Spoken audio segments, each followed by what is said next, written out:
não parar, não precipitar e não retroceder. Então dizer para esse cara, sabe quando nós vamos parar? Nunca. Nunca na sua porca vida. Né?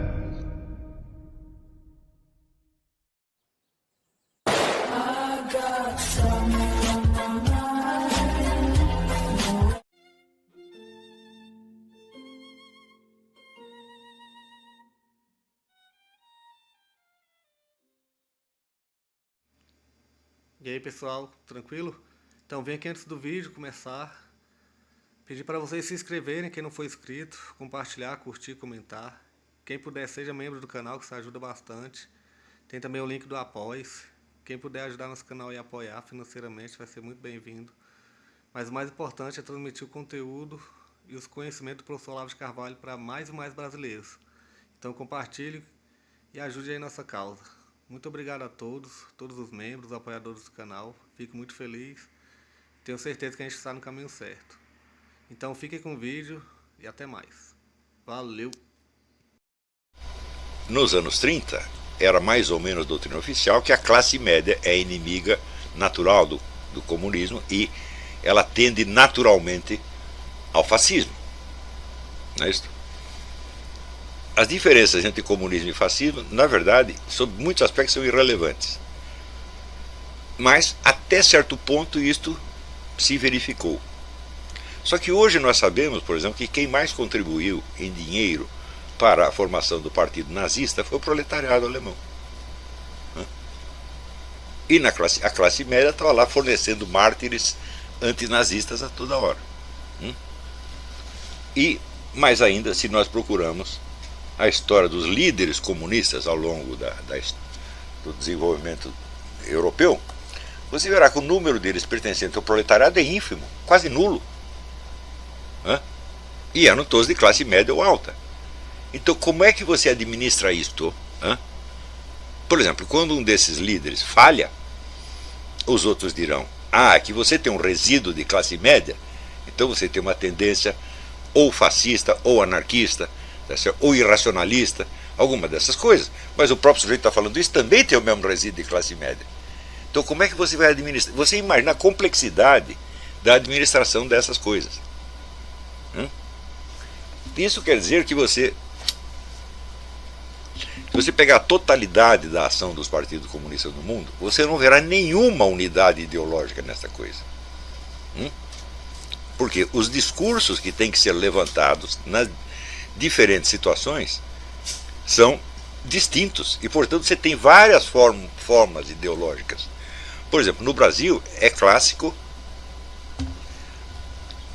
o discurso nacionalista como instrumento do Partido Comunista. O Partido Comunista sempre fomentou o nacionalismo brasileiro. Mas que nacionalismo? É o culto dos heróis nacionais? É o culto dos símbolos nacionais?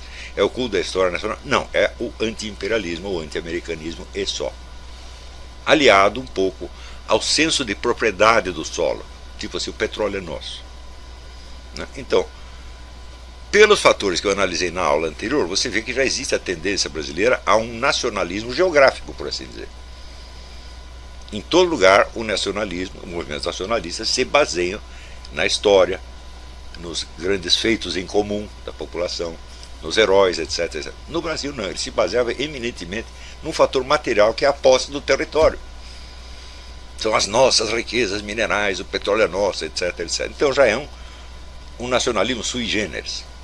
O Partido Comunista viu nisso uma grande oportunidade, porque se o nacionalismo é baseado no senso de propriedade da terra, então isto coloca o país naturalmente em antagonismo com interesses estrangeiros que visam a propriedade da mesma terra.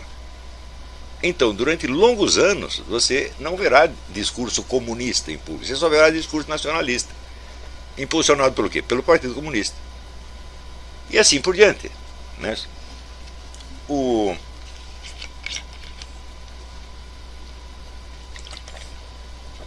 Ou seja, a simples necessidade de você adaptar o movimento comunista à variedade de situações locais já faz com que se torne irreconhecível nele a presença do ideal da sociedade sem classes, porque ele não está falando disso em parte alguma.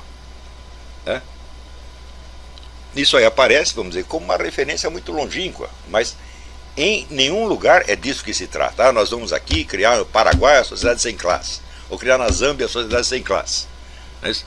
Então, para criar uma sociedade sem classe, você tem que partir das classes existentes. E elas não são as mesmas. Tá certo? Não tem a grade a hierarquia social não é a mesma em toda parte. Então,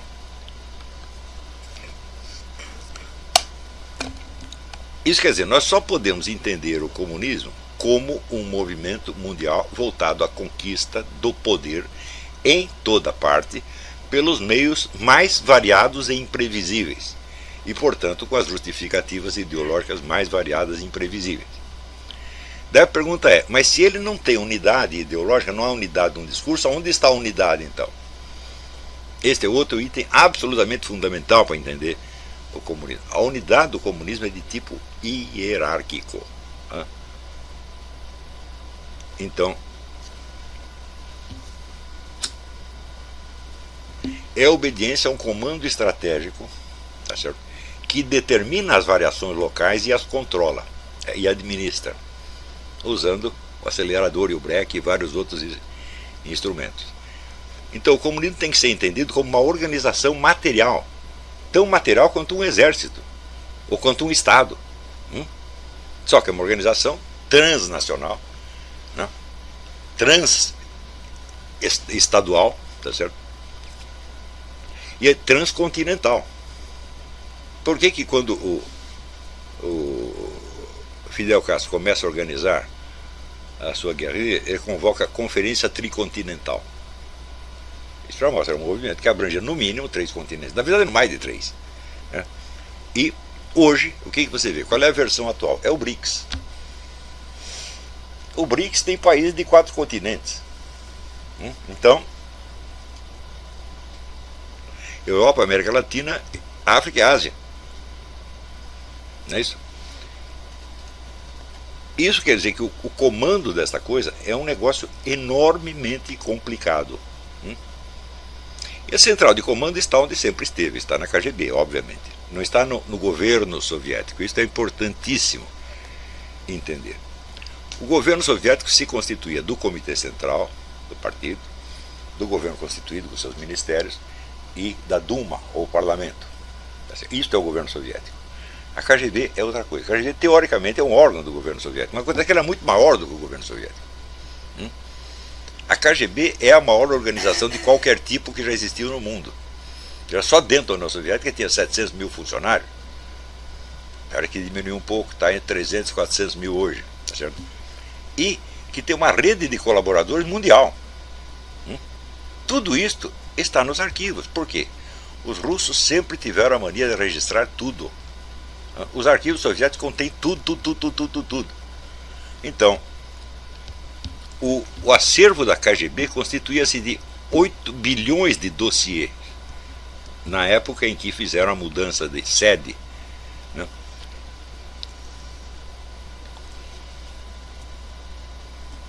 Que foi coordenada pelo aquele agente russo que escreveu o livro junto com o historiador Christopher Andrew, The Sword and the Field, a espada e o escudo. Ele era o cara encarregado de fiscalizar a entrada e saída dos documentos no transporte de um edifício para outro. Esse transporte, só o transporte dos documentos levou 10 anos. Então você imagina a abrangência do campo de informações que essa gente tinha que administrar. Comparado com isso, a CIA é uma escolinha de bairro. A CIA não tem essa abrangência.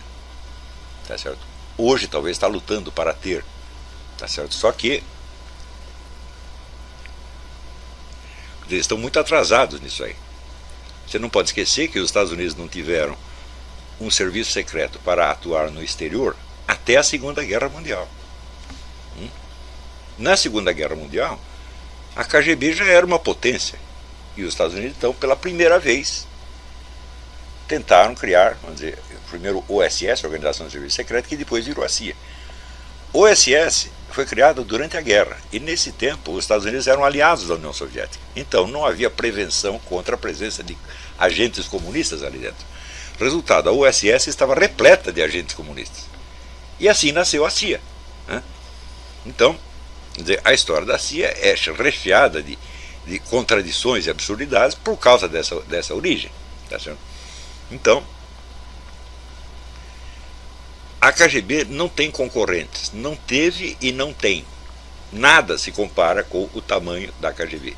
E é ali que se dá o controle dos movimentos comunistas nos vários lugares. Isso quer dizer que, às vezes, nem o governo soviético sabe o que estão fazendo. O parlamento soviético e o ministério soviético jamais teve acesso ao orçamento da KGB. Eles não sabem quanto dinheiro tem na KGB. Né? Então, isso é a mesma coisa que dizer que praticamente só a KGB tem dinheiro. Então, nós só podemos entender o movimento comunista se o tomarmos nessa sua materialidade, na variedade das estratégias, subestratégias locais, né, e na articulação dessas várias estratégias num único objetivo. Qual é o objetivo?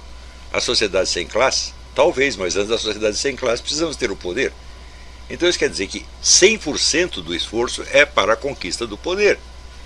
Quando tivermos o poder total, aí pensaremos na sociedade sem classe. Porém, o poder total quer dizer você chegar ao governo? Não, o poder total é a extinção da classe antagônica. A qual começa a ser o problema a partir do momento que você toma o poder. Então, como extinguir a classe antagônica? Matando todos? Não dá. Mesmo porque, se você vai liquidar com os burgueses, no período em que você está fazendo isso, é absolutamente necessário que o capitalismo continue funcionando. Você imagina, você toma o poder, no dia seguinte todas as empresas vão embora. Todos os burgueses fogem. O país faliu. Você não tem nem o que administrar. Então é preciso que o capitalismo continue funcionando durante o período da sua própria extinção. Isso é fundamental no movimento comunista, fundamental. Então, como se faz para extinguir o poder da burguesia? Não é matando todos, não é prendendo todos, não é mandando todos para o paredão ou para o gulag, é usando duas coisas, inflação e impostos. Quem disse isso? Lenin. Veja, Lenin toma o poder não numa eleição democrática como Lula, toma o poder no bojo de uma revolução sangrenta, ou seja, ele tem o poder total sobre o governo desde o primeiro dia. Mas esse poder total é sobre o governo, não sobre toda a sociedade. Ele vai precisar estender esse poder a toda a sociedade. Então, para isso, precisa destruir a classe antagônica, e só tem um jeito de destruir a classe antagônica, que é aumentando impostos e criando inflação. Então, essa burguesia vai se tornando cada vez mais dependente do governo, até que se torna um órgão dela. E daí você mete um comissário político em cada empresa, e o comissário político é que manda, e o empresário continua sendo dono nominal por mais algum tempo, e você tira até a posse nominal. Este processo é enormemente complexo e demorado. Sem contar também a variação das situações locais dentro da própria União Soviética. Que você tinha desde cidades com um parque industrial imenso, até uma imensa extensão de terras onde vigorava apenas uma economia agrícola. E em outros lugares não tinha nem isso. Os lugares ainda viviam de economia extrativista. Então, como é que se vai administrar isso aí? Por exemplo, Stalin criou muita fama dentro do movimento comunista como comissário das nacionalidades. Quer dizer, a União Soviética abrangia muitas nações, com línguas diferentes.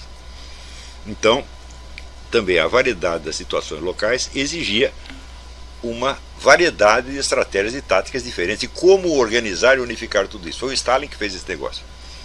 O Stalin era um linguista. Então ele compreendia as várias linguagens das nações, e ele fez, na verdade, fez um belo trabalho. Ele sempre conseguiu manter a unidade da União Soviética por baixo, vamos dizer, da diversidade de interesses nacionais, sempre em conflito. É claro que uma parte dos conflitos ele resolveu na base da brutalidade, mas outros não. Então, por exemplo, havia lugares onde você podia impor o russo como língua oficial, em outros lugares você não podia. Você ia ter que aceitar ou a duplicidade de linguagens, ou então você tinha que promover a língua nacional mesmo, e assim por diante. Então, só para administrar a coisa dentro de um só país, entre aspas, porque na verdade eram muitos países, a coisa já era de uma complexidade imensa. Então, isso quer dizer que você não vai reconhecer o movimento comunista pela sua unidade ideológica em parte alguma. O movimento comunista pode lançar qualquer bandeira que interesse ao aumento do seu poder. Isso aí pode ser, por exemplo, o livre comércio. Karl Marx sempre defendeu o livre comércio, porque se não tem livre comércio, meu filho, o intercâmbio internacional é frouxo, e daí nós não podemos exportar a revolução para parte alguma. Você precisa, naturalmente, vamos dizer, da livre entrada de revolucionários em todas as nações. Se não há livre comércio, fecha a fronteira, agora como é que nós vamos fazer para botar os agitadores lá dentro? Então, hoje em dia você vê o pessoal achando que a coisa mais antagônica ao comunismo é o livre comércio. Por quê? Vão pelo conceito abstrato. Nem estudaram Karl Marx, nem Lenin, nem coisa nenhuma. Quer dizer, esse pessoal pensa de uma maneira simplória, que é para um comunista ler aquilo e dar risada. Pelo menos um comunista profissional mesmo, as antigas. Então, você só vai reconhecer a presença da ação comunista pela via organizacional, não é pelo discurso ideológico, não é pelas bandeiras levantadas. Por exemplo, o comunismo pode ser internacionalista ou antinacionalista em certos momentos, como foi na Primeira Guerra, e em outros lugares ele pode promover o nacionalismo. Então, por exemplo, como fez na África ou como faz na América Latina, porque descobriu que os interesses nacionais têm um potencial anti-imperialista ou anti-americano, então é preciso explorá-lo. Mais ainda, uma coisa é luta de classes, outra coisa é a luta entre potências. Não há medida comum entre essas duas coisas.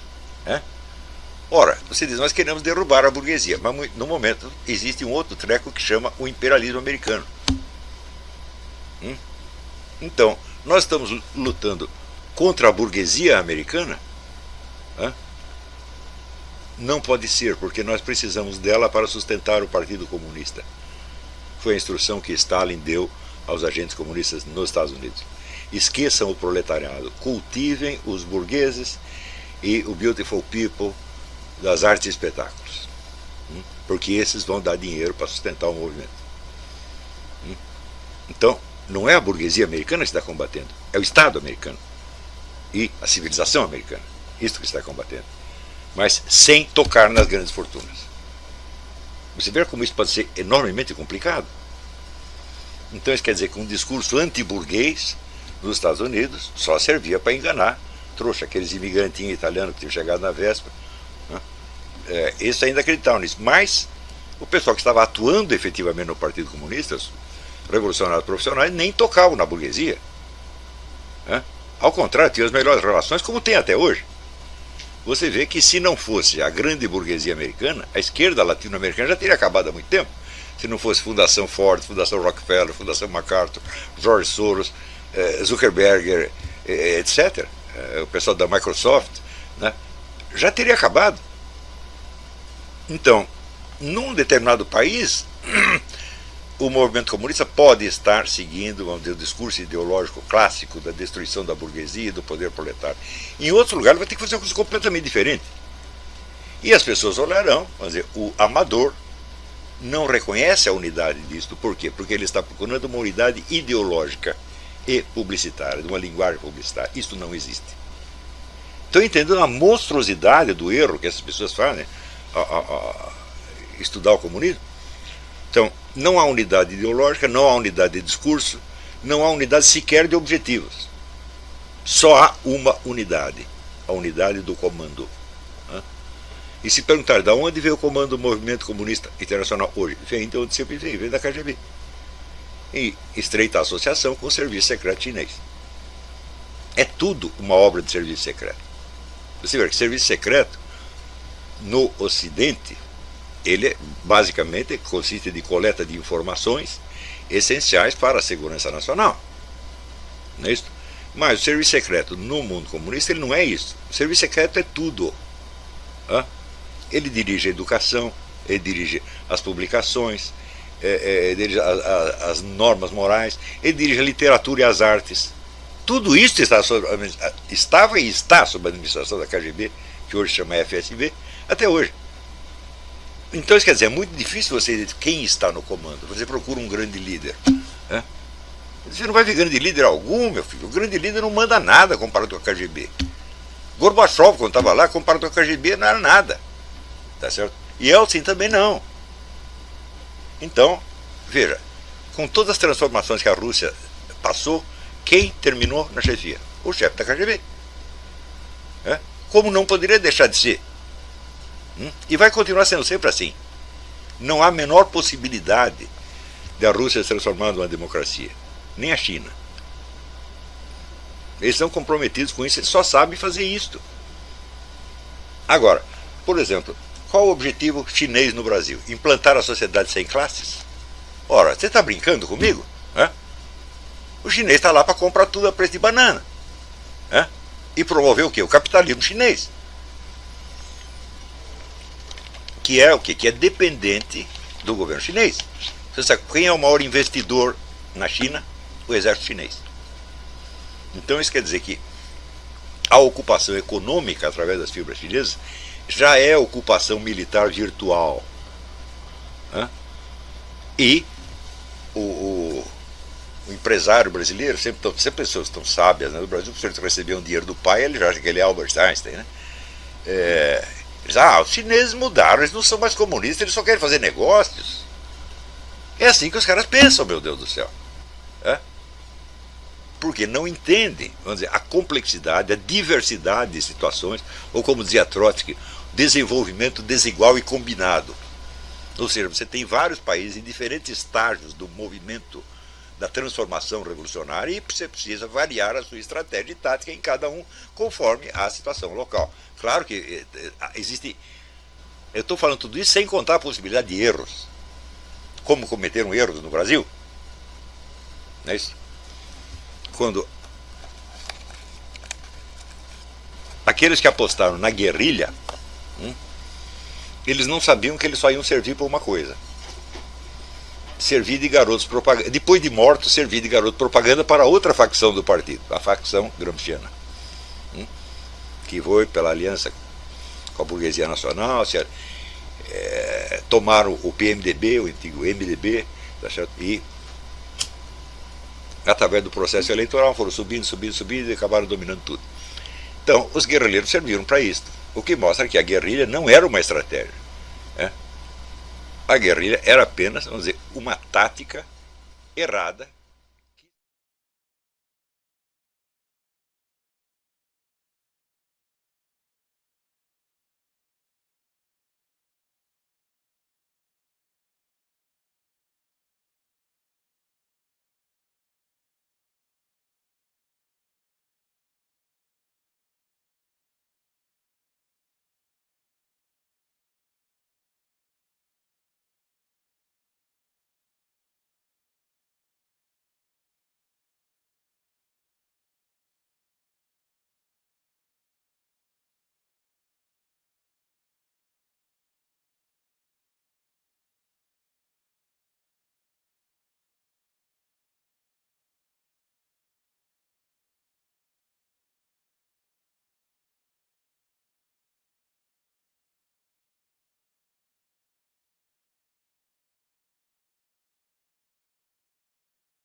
Chegamos a mais um final de uma aula, de um vídeo. Espero que tenham gostado. Quem não se inscreveu ainda, se inscreva, compartilhe, comente. Ajude o nosso canal, apoie, seja membro. E ajude o nosso canal a chegar a cada dia a mais brasileiros que precisam muito do conhecimento do professor Olavo de Carvalho. Então é isso aí, fique com Deus, até o próximo. Valeu! Então é isso aí, pessoal. Que é o nosso canal. Que são alguns livros que eu já li. A maioria foi doação, mas alguns eu adquiri, professor Olavo de Carvalho. Alguns livros se perderam aí que eu emprestei. Professor Alexandre Costa. A Bíblia Sagrada. 10 lições sobre Karl Marx. Indico a não ler esse livro, que é muito ruim mesmo. Alguns pensadores aqui que realmente, como o professor Olavo de Carvalho disse, não são pensadores. Valeu, tamo junto aí. Apoie nosso canal, seja membro.